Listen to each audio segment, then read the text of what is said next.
to the actual witch hunts of our past. So what we need to kind of determine is looking at how is one defined a witch. This is an image of a courtroom scene believed where people are pointing at each other trying to determine who is a witch. You get the traditional caricature of a witch today with the green face and the pointy nose, but defining a witch back then was not necessarily, quite easily, and definitely not as comical. Those accused were overwhelmingly women over the age of 40, and those over 60 being especially high risk for both being accused and convicted. Men convicted tended to be family members of those convicted female witches, and that was because, in total, those accused and those women there, it was because of wealth. Their age, they might not be around longer, so then one can inherit their property or their money. And those men then, as women would die, if they weren't married or their husband was already gone, their ownership of whatever they had then fell to the next male in line. So if you were a male relative of an older female woman that was rich and owned lots of land, if you accused him and her, then the hierarchy, the family kind of dynasty of where things would fall would be broken, and one could inherit that at the same time. Lots of it had to do with control. We'll look at the crucible that shows the origins of it at the same time, but it even boiled down to not necessarily always about money and wealth, but about control and revenge. If you had some angst against someone, you could accuse them of a witch to ruin their name and get back at something, some kind of personal vendetta. In the Crucible, Arthur Miller shows women that were jealous of each other's spouses, or a friend was dating a man that person was jealous of, so would accuse her of being a witch in order to get that man. So you look at the power of language and hysteria and the tipping point of that, and how something as simple as a lie can then lead to someone being accused and convicted of being a witch. And once it's out, once you're deemed a witch, it doesn't necessarily matter that you're executed. To many, you can never then get rid of that label. So the power of language that we see today originated several hundred years ago by the simple act of pointing a finger and saying witch and then ruining that person's life. Once this hysteria kind of died down, we get to the idea of necessary reasons for independence. So the Salem witch trials and that hysteria is a small little glimpse at the issues plaguing society at the time that are still relevant today. But then the emergence of rationalism that came, that not necessarily looking at the divine law as the only way to follow and dictate society, but looking at human beings themselves can turn to using reason and judgment rather than just religious faith or intuition to guide society.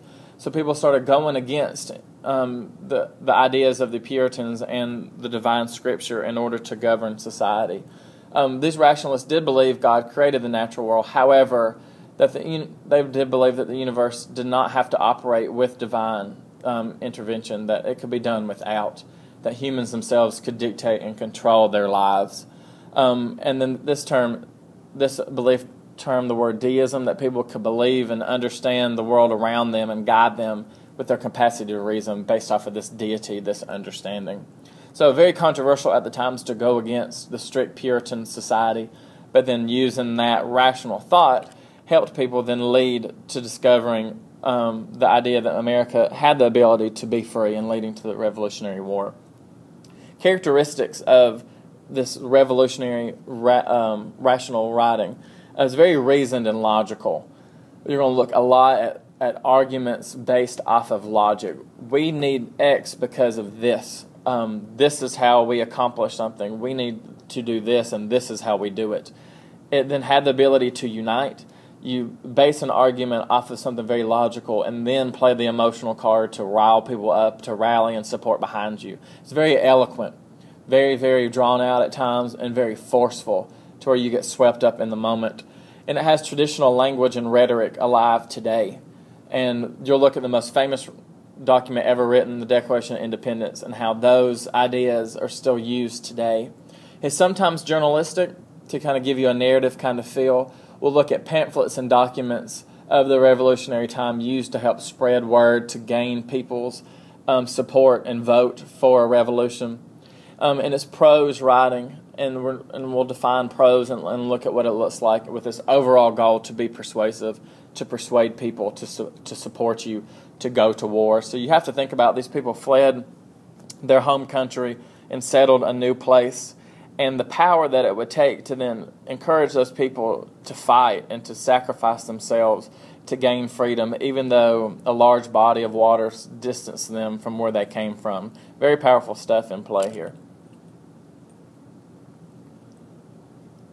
And the next is what I'm deeming like priority information from this 15-minute lecture here. You need to know the characteristics of Puritan life and writing. What was life like? What did their writing look like? And how did their writing reflect what their lives were like?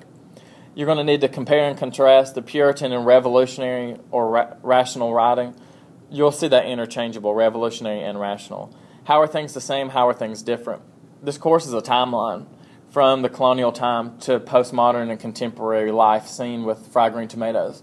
So how does writing then react against each other, but how does it go back to traditional forms or maintain the same characteristics from the 1600s to 2013?